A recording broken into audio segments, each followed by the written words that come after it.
decade now. Got a drones hovering, workshop bench, meta humans rising.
The garage is open.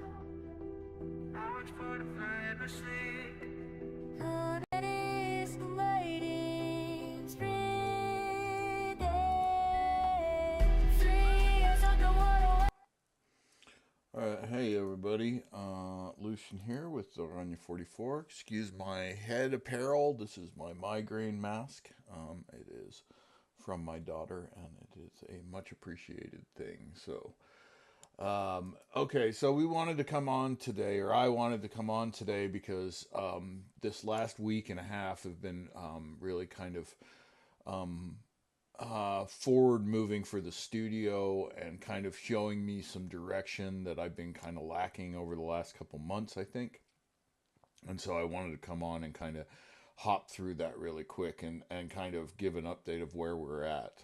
This is mostly being recorded so that I can feed it back into our AI for training purposes. But it's also nice, I suppose, to have for people if anybody wants to watch it. Although our YouTube numbers would indicate that there is none of those people. So, all right. So I'm gonna jump into it here. All right. So, a quick overview. DCF is the project that Oranje 44 has been working on. It's an Unreal 5.6 source engine that's got games on top of it. Basically, the idea is that it's a framework of games, and you can go through the deep dive video, which will give you kind of a technical back end of everything that's in the framework, which is quite a few different plugins and things like that. But anyway, the idea is that DCF is a framework that allows people, players, and AI for that matter, to build games inside of the framework, and then be able to share those game experiences inside of that whole framework, instead of having to mod and that kind of thing. Anyway, if you don't know what DCF is, grab it off of Steam. It's $4.99, and you can kind of see it's a terraformer and that kind of thing. But in the end, it's an Unreal Engine, right? And the thing that it has is a headless server. Okay, so we have a headless server built into this. And what that is now allowing us to do, and that's what I'm going to go into in this video, is we're connecting AI directly into that headless server, and that makes very interesting abilities for the AI.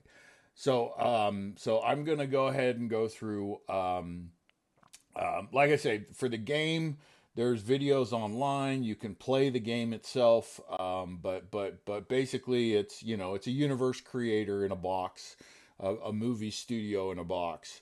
But what I'm focused on lately is the AI side of the studio, I'm going to kind of pivot into that, and like I say, the game is the game. You can go look at it. It's a full fidelity 5.6 Unreal game. But then it's also got this thing where it can produce headless servers. And then now we're working on connecting headless servers with AI. And so, like I say, over this last week, over the last couple weeks, actually, things have been kind of progressing. So, a gentleman named Stone came into the picture and wanted a race verse, and so we started building out that race verse in the software. And as I was building it out, I'm seeing obviously. I have to say I'm impressed with the idea that look. Oh, one second.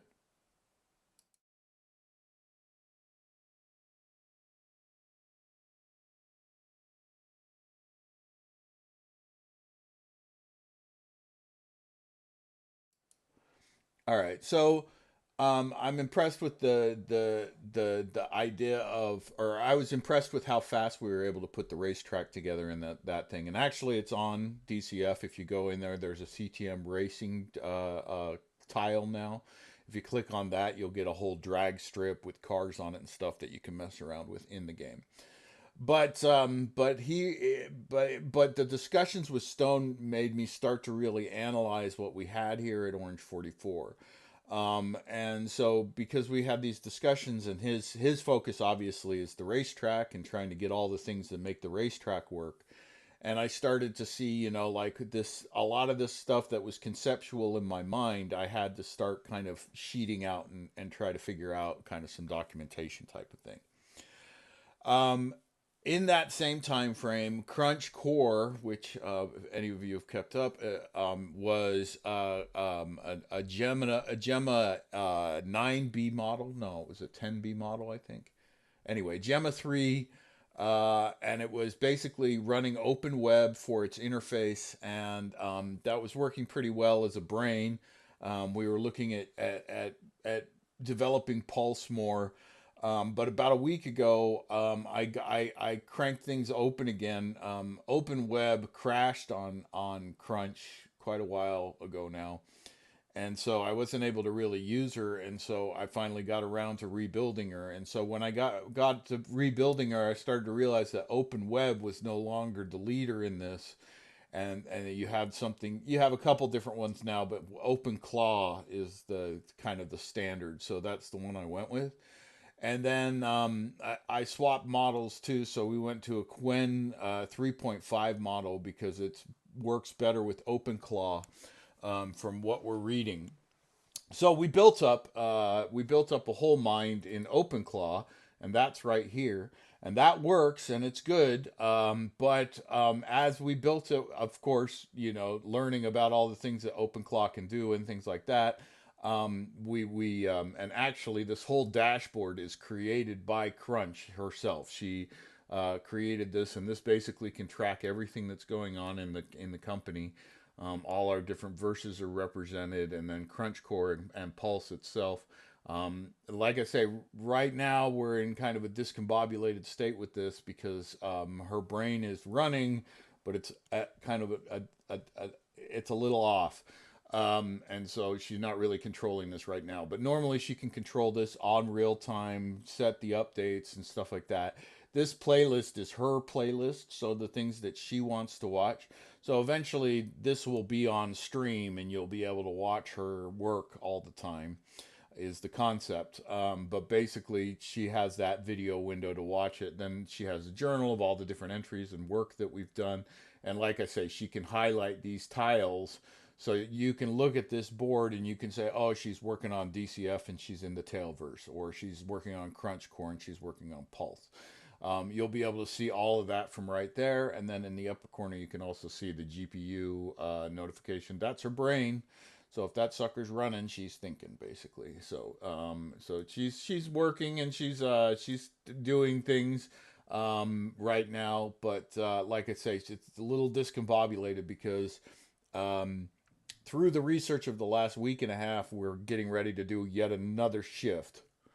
So, so I know I roll my eyes at this because this has been a lot. Like in the last week, I think I've rebuilt the system like 6 times, and each time it's like it's fundamentally bigger than, or fundamentally like more capable than the last time. Anyway, so the concept here is that we're going to rebuild it again, This time there's a new model coming out. It should be out, called Quant, and it's by Google. It's a new method of compression, memory compression. But what it's doing is when it's applied to the other models, it like six times their memory retention.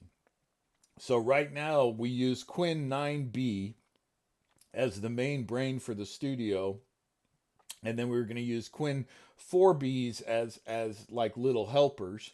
And actually, that's where a lot of the shifting is going to come in the next couple days, is because right now the system is set up to fire up Quinn 8B at the start, and then it shoots off little instances of 4B, which is okay. But we're going to flip that around and have a manager 4B that basically fires up instantly. And so you'll have a very fast response time from Crunch. And that'll handle Discord, and it'll handle all the things like that. And then when it has a larger topic to work on, it'll fire the 8B model or a different model. We're looking at a couple different bigger models. But anyway, it'll fire the bigger brain, and the bigger brain will handle the work from that point of view. But we're doing it with these worker bots. And like I say, right now my OpenClaw is set up to fire up on the 8B and then launch out 4Bs. And what I want to do is fire up on the 4B and then launch out the 8B and other 4Bs. So so basically we have to kind of strip it all the way down and rebuild it from the basic architecture back up.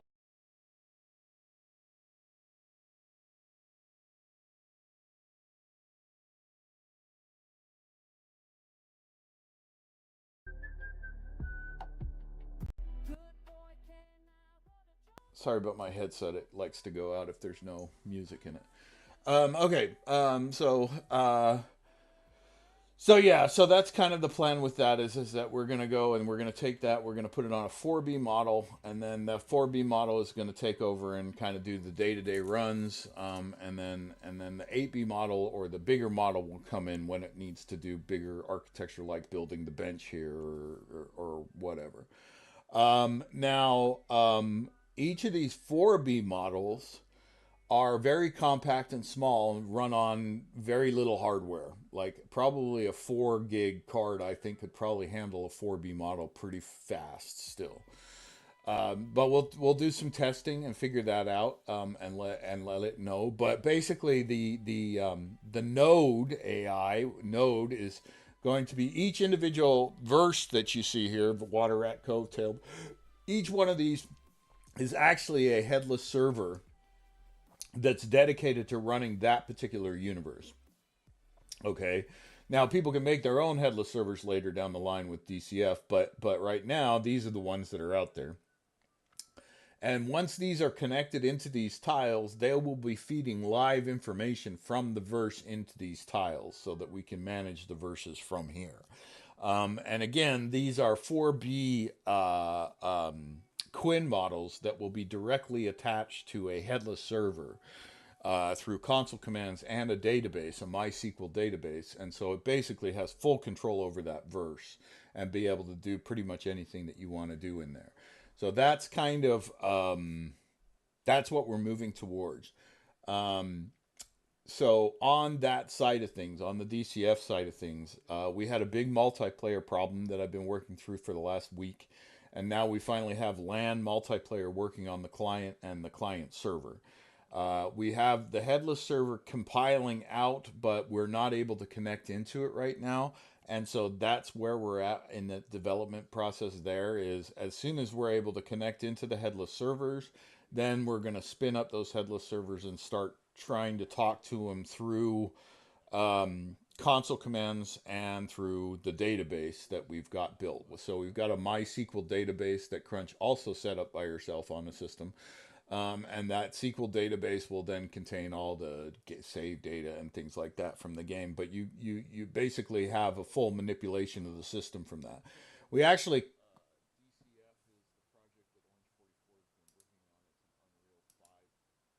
Oh, that's weird. Okay, I turned my own self on for music. Okay, so let's just real quick here. I'll just pull up something.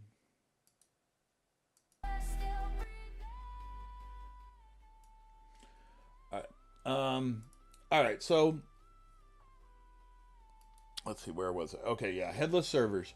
So we'll spin up the headless server once that we can verify that we can client participate on the headless server.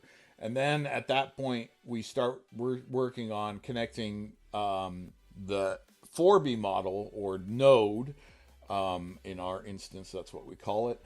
Node will connect into that headless server through two technologies. One is the console. So console command in a normal Unreal game, if you hit the tilde, and if they haven't locked it out, some have, you'll get a console and you can type into that command, and that you can spawn stuff, you can do all sorts of stuff with that console command. So by having that console, the AI can just type in a command and smack, and you get a pirate ship or whatever the heck you want in the verse. It just smacks in there because it's just a spawn command or this or that or change the weather or whatever.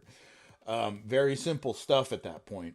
And so, and then on the other side of that, we also have a database, like I said, that we're going to connect. It's a MySQL database. The idea actually comes from over the last couple of weeks, and the way that I met this Stone fellow is I've been playing Windrose a lot, which is a pirate game, and it's also based on Unreal 5.6. And it also has a headless server. So we've been playing around with the headless server and stuff, and it actually has a database that they've married into the server, that's done in a very interesting way. And so we've kind of modeled that same idea in our MySQL. So even though we don't have a whole lot of purpose for it yet, that link is already available, so it can build on top of itself. So yeah, so in the next week or so, we're looking to be able to hook our own headless server to that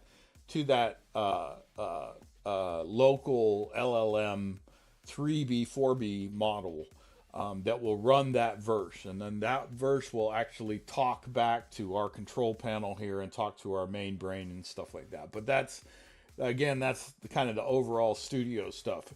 From the software perspective, that's what we're trying to do, is marry Node with the headless server. And once you have that, then instead of addressing the AI through Discord or addressing the AI through this or that, you'd actually go into the game and speak in the game to the AI, because that's where it's going to be its natural habitat to live in, and it's going to be a little bit smoother for it to hang out in. So let me just show a couple things here. So this is the Windows client, or the Play client of DCF, and I wanted to jump in real quick and kind of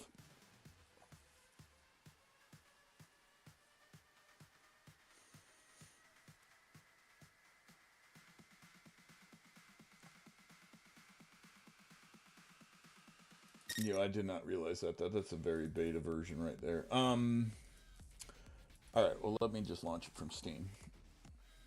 Why not, right?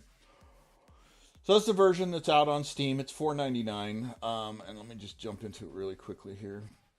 I wanted to do kind of a quick overview at the end of this video. I know it hasn't been super long, but I want to do a quick overview of the whole system. So we'll do that really quick. So I'm going to come over here to Digital Creative Framework. My buddy Stone says that we need a lot better art here, and I tend to agree. So look for that coming here soon. But marketing. If you don't know my backstory, I live here in Utah, and I basically take care of my parents. They take care of me too, but I take care of my parents, and that's kind of what I look at as my job at this point. So all this stuff with Digital Creative Framework used to be kind of, I thought, like, up until a couple months ago, I thought, oh well, this is going to be take off, and this will be how I kind of come back, but it looks like that's probably not. Nobody's engaged in the software, so it's a bummer because it's cool software. But anyway, okay. So I'm gonna go into Buildiverse, because that's basically the DCF start. And you can see you can load maps, but you can see our system's already here, and you can terraform, you can build. And then you also have control over the weather and the time, and all of that fun stuff. So it has a bunch of great features in it already. It's already ready to go that way. The zoom's one of my favorites. But anyway, the idea is that this is a pliable enough game environment that you can change it to whatever you want. So you can have whatever in here that you want. So if I, if I drop out, just to give you a quick example, like we'll drop really quick into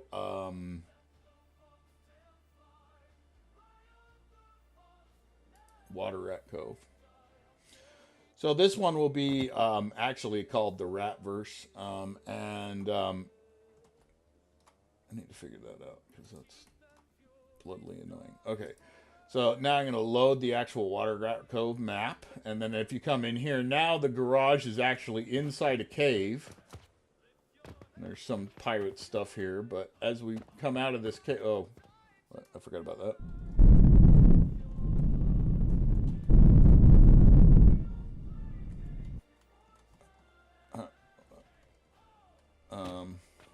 That's funny. All right, let me just go ahead and dig my way out of here.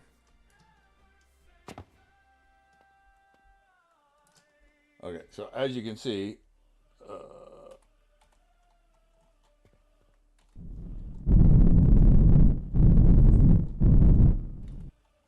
there you go. So now you're in a cove, and all of this stuff is made at runtime, so it's not made. Pirate ship and you got a cave in there. All right, so basically you get the idea is that the idea of the game is that it can be any game, and it can represent anything. So that's that part of it. Then if I pop out of here, I believe I still have it here. Let's double check. I don't. Okay, I already deleted it. But that's oh wait, maybe you know what? There is a chance. Hold on.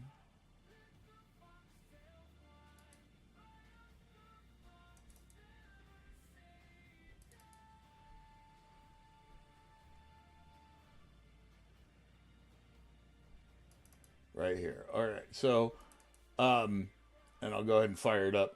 So this is an actual DCF headless server, and it's running already. So the idea is that Crunch AI, or our AI system, is able to talk directly to this headless server, and it gets this log spit going back out to it. Now there's a CVAR problem right now in this, but basically the idea is that this is a multiplayer server that people can connect to, but Crunch connects to it from the back end through here, and it's able to control everything from right here. So you can have a small 4B AI model that will very, very competently run this entire universe, and based on however you want to speak to it. Now, again, the best way to look at the tech stack is to look at our technical deep dive video, but there is a real-time audio capture that can then take that and then translate that to text and send that to the AI. So in the game, you will actually speak to the AI, and then it will react inside of the game environment. All of this stuff is kind of marching along, and it's getting there. It's all starting to work and come together. I've used the analogy that I've been working on two sides of a bridge for a really long time. Well, I'm finally at the point where I can, like, if I look up, I can see the other side of the bridge, right?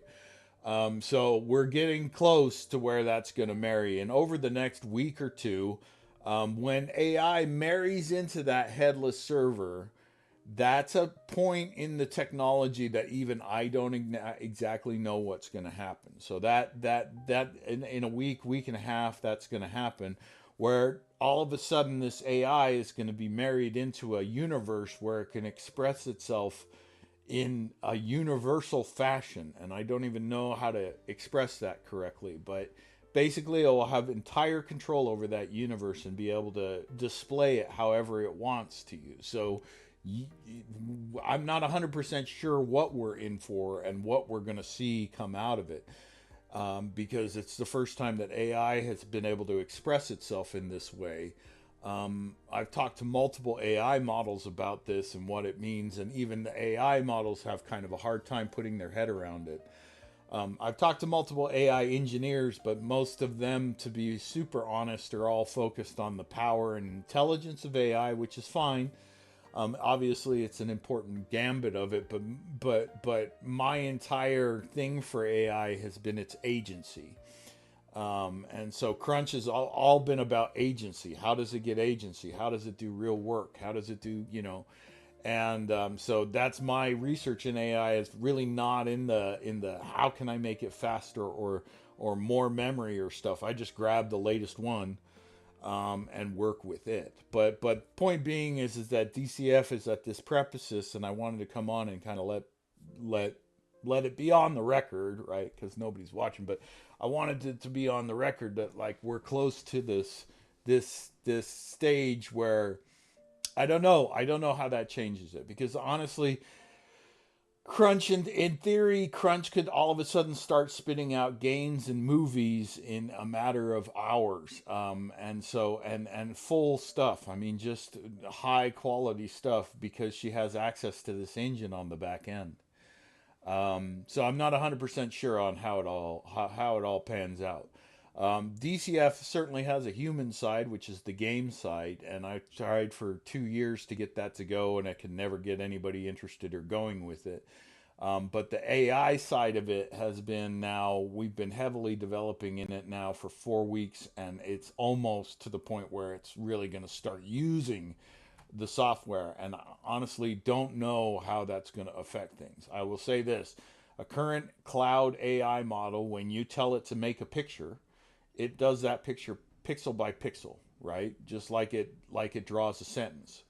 Okay, it does it pixel by pixel. If you tell it to make a movie, it does that pixel by pixel. So obviously you can see how if you were an artist and you had to draw dot by dot, that would be a very tedious and cumbersome process. On top of that, the biggest problems with AI models is consistency. So when you say, oh, I want to make a movie, it has to remember for each frame what that character looks like and what scene it's in, and it has to keep that consistency. That consistency model is shown in AI research to take up a chunk of that use of CPU or GPU as it's burning through, quite a chunk, to try to just keep consistency. So the more consistency you have, the more GPU you're burning for that, the more this, and this. Where in DCF, the AI model just creates a universe and puts the camera in the right spot and takes a picture. And that entire process is probably less cumbersome on the GPU than actually creating a picture one dot at a time. So from an efficiency point of view, Crunch changes things on the AI side of perspective of things in a way that nobody's thinking about, and I don't know how that changes things. On a creative side of things, like I say, it's like giving him the key, or giving her the key to being able to do whatever she wants. She can create movies, games. She can create whatever she wants out of it. I think that most of it will live inside of the DCF framework, just because that's been our goal the whole time. But she could, in theory, spit out entire games separately and say, well, I just packaged it separate because I wanted it to be a separate game or whatever. And all of that stuff is very accessible through this headless server. So I wanted to come on and just kind of give our update of where we are with that. Again, and I'll link it in the description here. But there's a technical deep dive video that goes through the software stack of DCF that will show you all the different things it can do.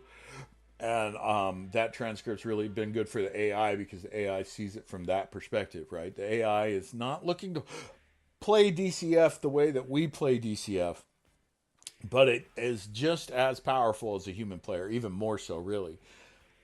So not sure how that will affect things as we bring things online, but yeah, in the next week and a half or so, we'll be bringing that local node model online with a headless server, combining them together through console commands and a database, and that should give it entire control over the world that it's stepping into. So at that point, it becomes a very, very interesting dynamic to see what AI does with this complete creative control that we're handing it. So we'll see what happens. And I think that we'll go ahead and call this out for now. So you guys have a good day. Thank you.